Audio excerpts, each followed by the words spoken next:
Hey everyone, and welcome back for another deep dive. Today we're tackling a topic that's been generating a lot of buzz lately, Ikigai. And you know what's even cooler? You actually sent in a YouTube video excerpt on it. See, this one's especially for you. Get ready, because what I learned while prepping for this is pretty mind-blowing. We're not just talking about living longer, but living better.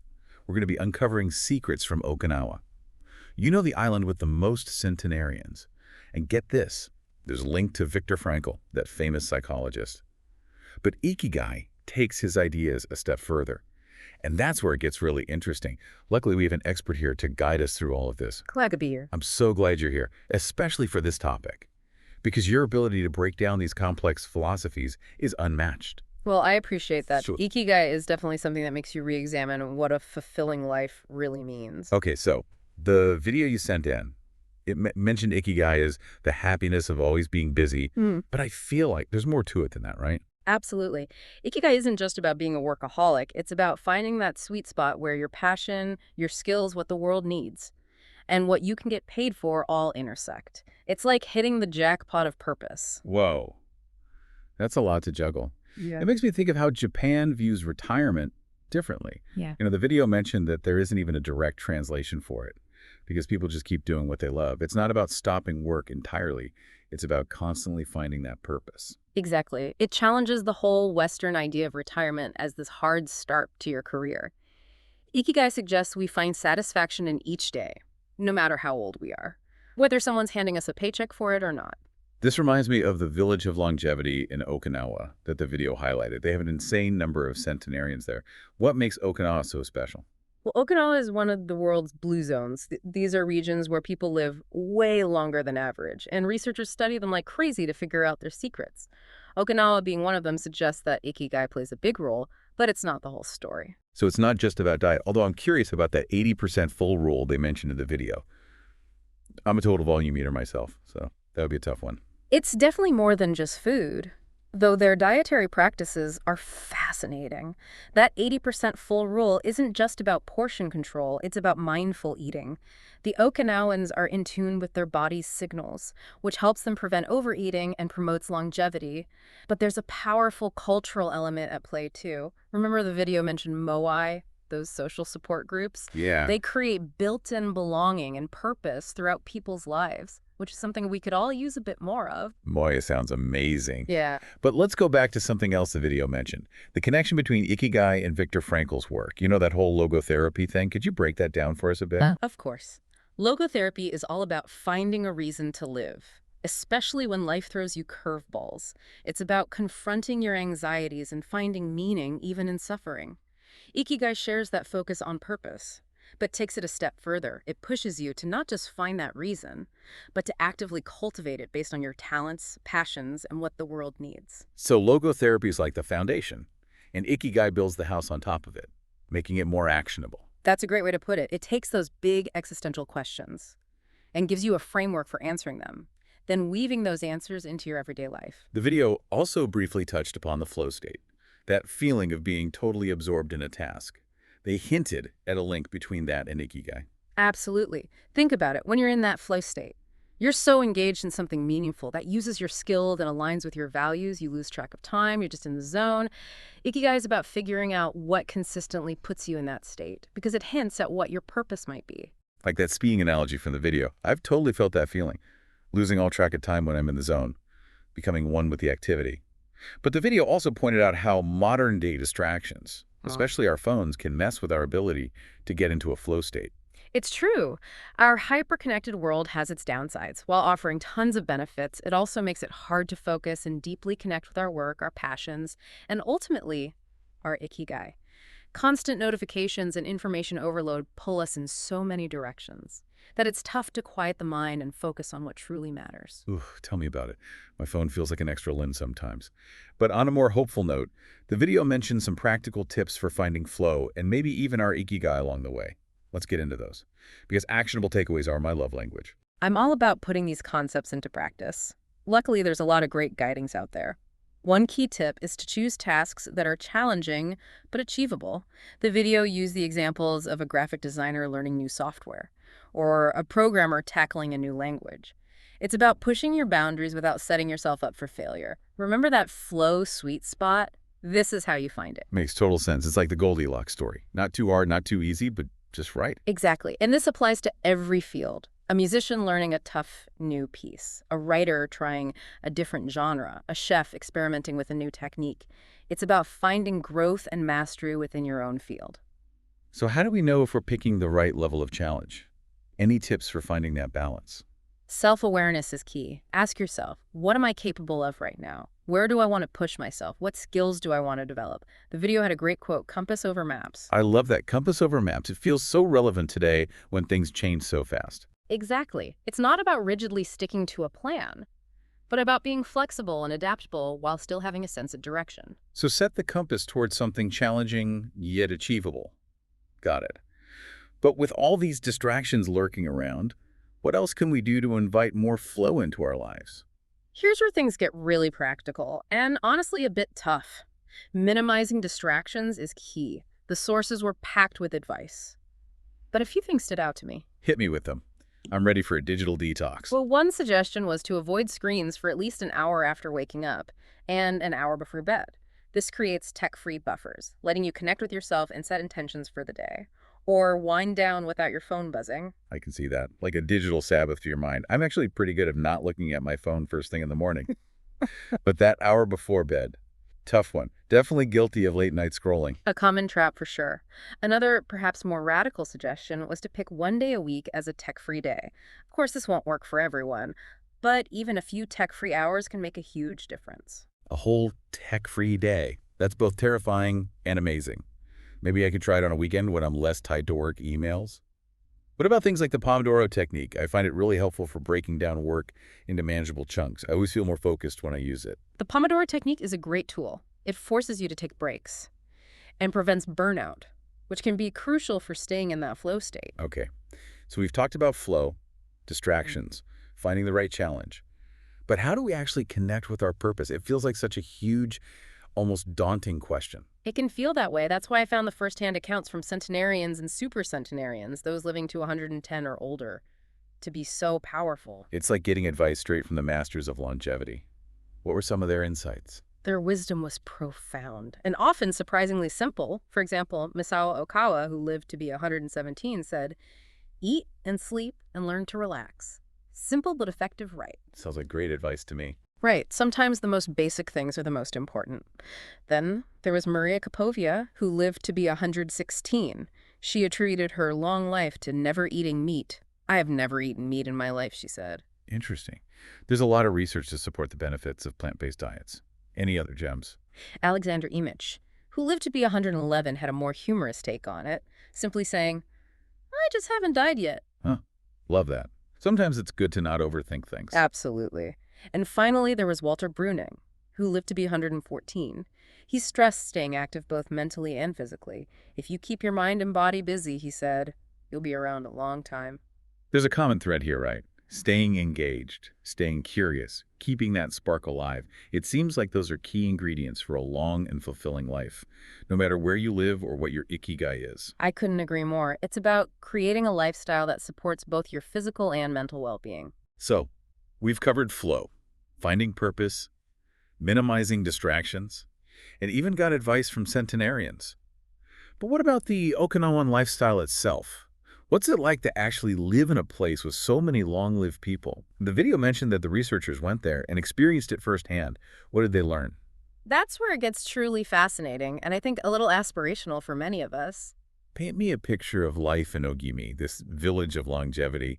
What makes it so different from our fast-paced world? One of the first things the researchers noticed was the lack of trains in Ogimi. People walk or cycle everywhere, incorporating movement naturally into their day. A stark contrast to our car-centric culture, wouldn't you say? Definitely. Built-in exercise without even thinking about it. Who needs a gym membership when you're walking everywhere? What else did they discover? They were struck by the incredible sense of community. Everyone helps each other out, whether it's working in the fields, harvesting crops, or even building houses. They shared an anecdote about how when someone needs a new home, the whole community pitches in to build it. Can you imagine that happening where we live? Wow. A real-life It Takes a Village scenario. That interconnectedness must be so powerful. It really is. And it extends to their social lives, too. They're constantly celebrating, even the small things. Such a contrast to the hustle culture so many of us are caught up in. They prioritize joy and connection, which we often forget to do in our busy lives. I'm getting serious FOMO listening to this. Sign me up for some Okinawan celebrations. What else stood out to the researchers? They observed a deep respect for nature and spirituality in Ogimi. They have sacred forests, rituals for honoring ancestors, and even believe in these nature spirits called bunagaya. Bunaga, what are those? Like little forest guardians? They're more like mischievous, playful spirits that inhabit the Yamburu jungle. It illustrates how their spirituality is interwoven with nature.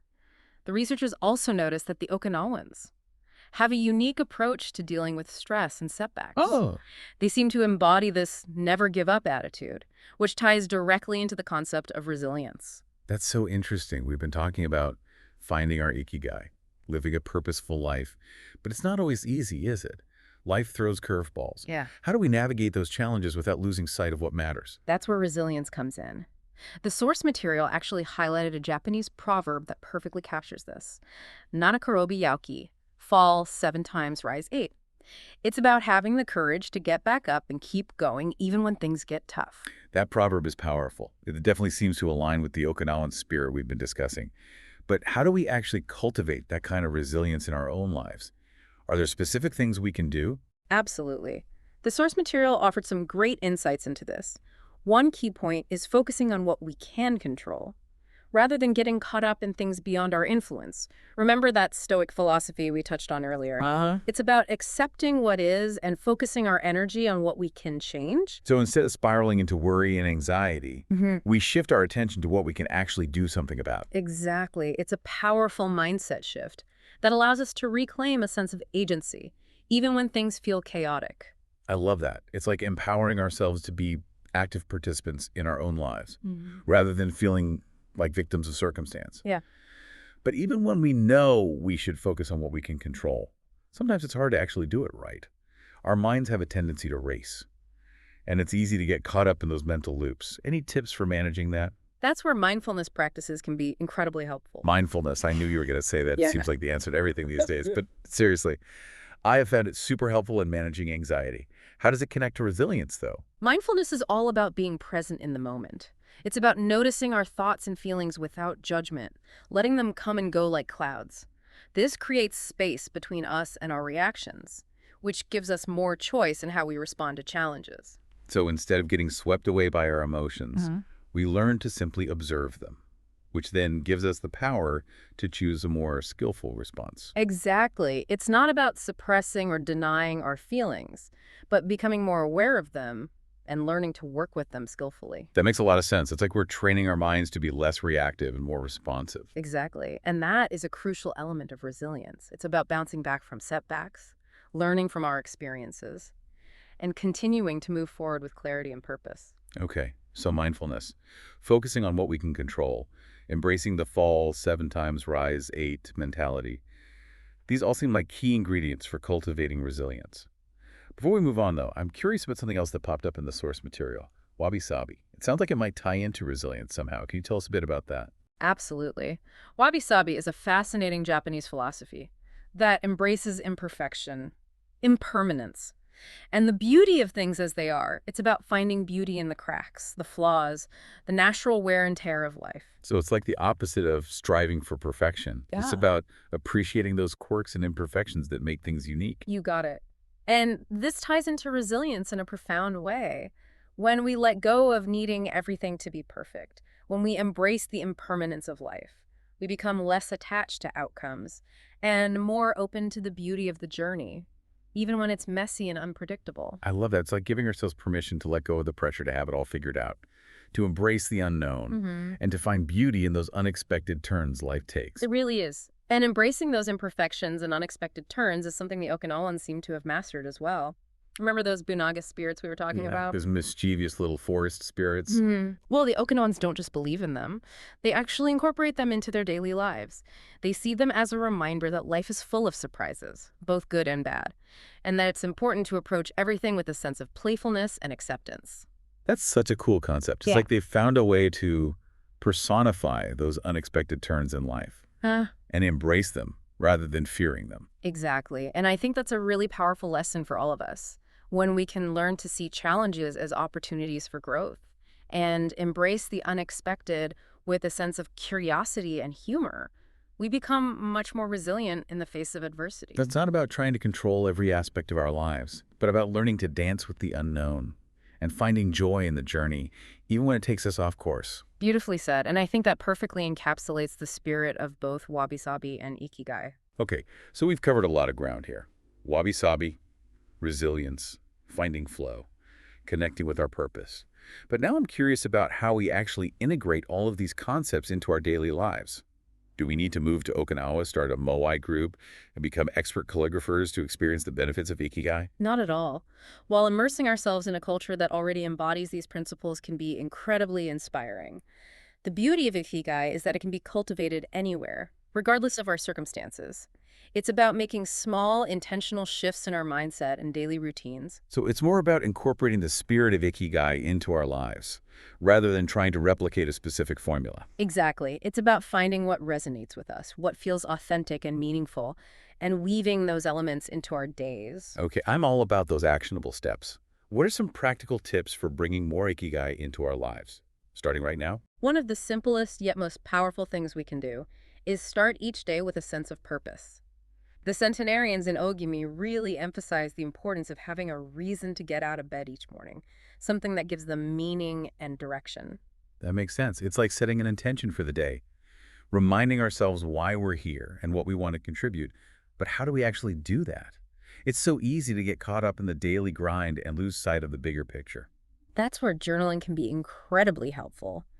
Taking even a few minutes each morning to reflect on what matters to us, what we're grateful for, and what we want to bring into the world can be such a powerful way to start the day with intention. Journaling. You're speaking my language. It's one of my favorite ways to process my thoughts and connect with my inner world. But beyond journaling, what else can we do to cultivate Ikigai in our lives?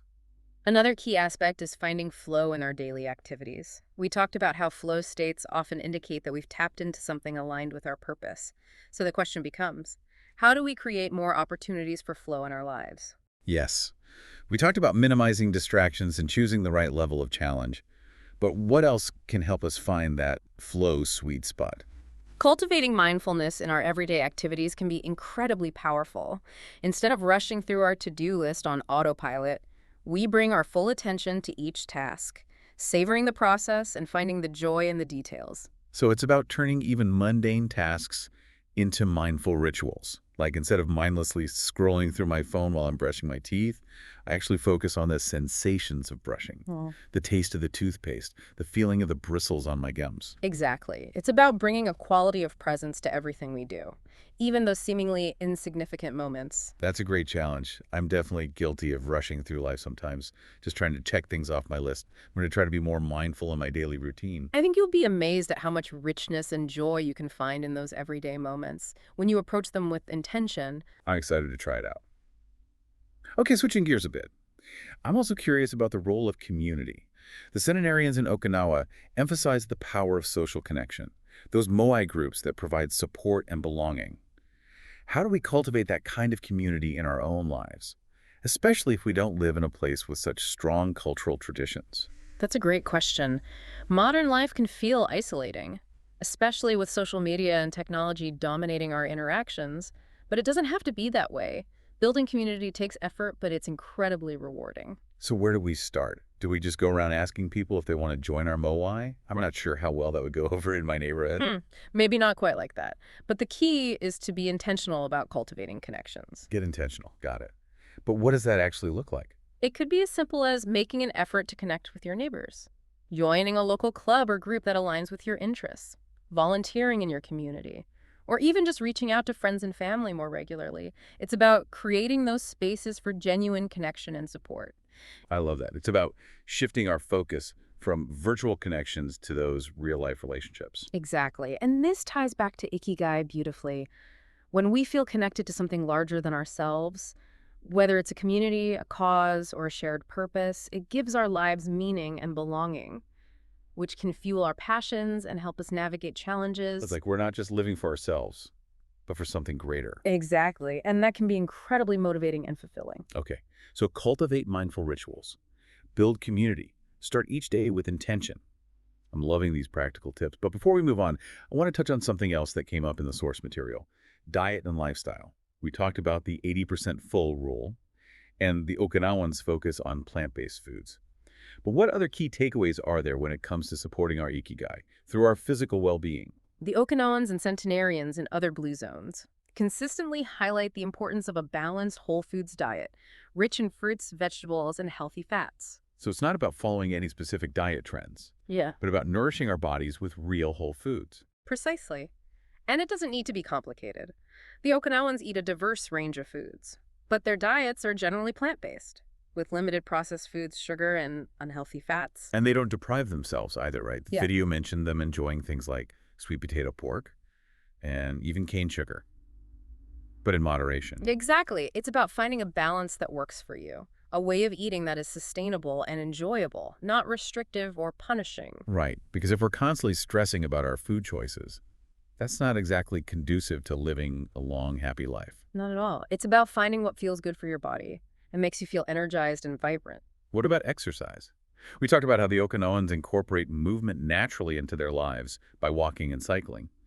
But are there specific types of exercise that are particularly beneficial for longevity and well-being? The source material highlighted the importance of gentle movement practices, like Tai Chi Kumon and yoga, these disciplines, which originated in the East, emphasize the mind-body connection, promoting flexibility, balance, and stress reduction. I've done some yoga before, and I always feel so much calmer and grounded afterward. What are Tai Chi and Qigong like? They're both beautiful practices that involve slow-flowing movements coordinated with the breath.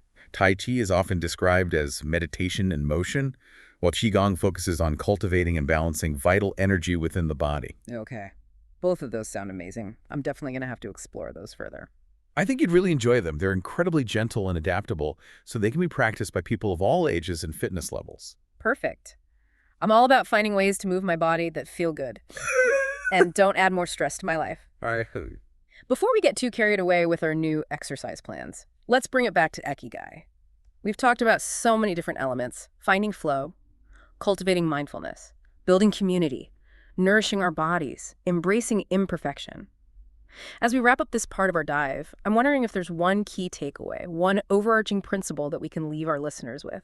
I think the most important takeaway is this: Ikigai is not a destination. It's a journey. It's not something we find once and then check off our list. It's an ongoing process of discovery, of exploration, of continually aligning our actions with our values and passions. I love that. It's a reminder that it's okay to not have it all figured out, to embrace the unknown, and to trust that as we continue to follow our curiosity and engage with the world in a meaningful way, our Ikigai will reveal itself to us. Beautifully said. I think that's a perfect note to end on for now. But don't go anywhere just yet. We'll be back in a moment to wrap up our deep dive into Ikigai with some final thoughts and reflections. Welcome back, everyone. So, as we wrap up our deep dive into Ikigai, I'm curious, what are your biggest takeaways so far? It's been such a rich exploration. What struck me is how intertwined all these concepts are, from finding flow in our daily activities to cultivating resilience and embracing imperfection. They all contribute to this sense of purpose and well-being that seems to be at the heart of Ikigai. Right. And the Okinawans, with their Moai groups and deep connection to nature and community, they seem to have figured out how to weave all of these elements into their lives in such a beautiful way. It's inspiring. But it also begs the question, how do we apply these principles to our own lives, especially in a world that often feels so different from Okimi? That's the million-dollar question, isn't it? And I think the answer lies in recognizing that Ikigai isn't a one-size-fits-all formula. It's about taking these core principles and adapting them to our own individual circumstances, our own personalities, our own values. So it's more about finding our own unique flavor of Ikigai, rather than trying to copy what works for someone else. Exactly. We can draw inspiration from the Okinawans, from Viktor Frankl, from all the research and wisdom we've explored, but ultimately it's about creating an Ikigai that feels authentic and meaningful to us. Okay, so how do we go about doing that? Where do we even begin? It starts with asking ourselves some honest questions. What truly brings us joy? What activities make us lose track of time? What are we naturally good at? What problems in the world do we feel passionate about solving? These are the seeds of our Ikigai. I love that. Yeah. It's like we're detectives searching for clues to our own unique purpose. Mhm. But what if we're feeling lost? What if we don't have clear answers to those questions? That's okay. It's a journey of discovery. And sometimes the answers reveal themselves slowly through experimentation, through trying new things, through paying attention to what energizes us and what drains us. Remember that compass over maps analogy we talked about earlier? Yes. It applies here too. Right. It's about setting a direction, being open to course correction, and trusting that we'll find our way. But what about those pesky distractions we talked about earlier? The ones that constantly pull us away from what matters. How do we navigate those in our quest for Ikigai? That's where mindfulness comes in. Remember, it's about cultivating present moment awareness, noticing when our attention is being hijacked by our phones, by worries, by to-do lists, and gently bringing it back to the task at hand. So it's about being the captain of our own attention, steering it towards what truly matters. Exactly. And this applies not just to external distractions, but to internal ones as well. Those negative thoughts, those self-doubts, those fears that can creep in and sabotage our efforts to live a purposeful life. Oh, tell me about it. Those inner critics can be ruthless. Any advice for dealing with those? The key is to cultivate self-compassion, to treat ourselves with the same kindness and understanding that we would offer to a good friend, to recognize that we're all works in progress, and that it's okay to make mistakes, to stumble, to not have it all figured out. That's such an important reminder, especially in a world that often feels so pressured and competitive. It's easy to get caught up in comparing ourselves to others and feeling like we're not enough. But Ikigai isn't about achieving some external standard of success, is it? It's about finding what lights us up, what makes us feel alive, and pursuing that with passion and purpose. You nailed it. And I think that's what makes Ikigai so powerful. It's not about striving for something outside of ourselves. It's about tapping into that inner spark, that unique contribution that only we can bring to the world. So, as we wrap up this deep dive, what's one final thought you'd like to leave our listener with? I'd say this. The journey to finding and living your Ikigai is an adventure, a process of continuous learning and growth. Embrace the ups and downs, the detours and discoveries, and remember to celebrate every step along the way. Beautifully said. And to our listener, we encourage you to continue this exploration, dive deeper into the source material, experiment with the practices we discussed, and most importantly, listen to your heart. Your Ikigai is waiting to be discovered. Thanks for joining us on this deep dive. And we'll see you next time.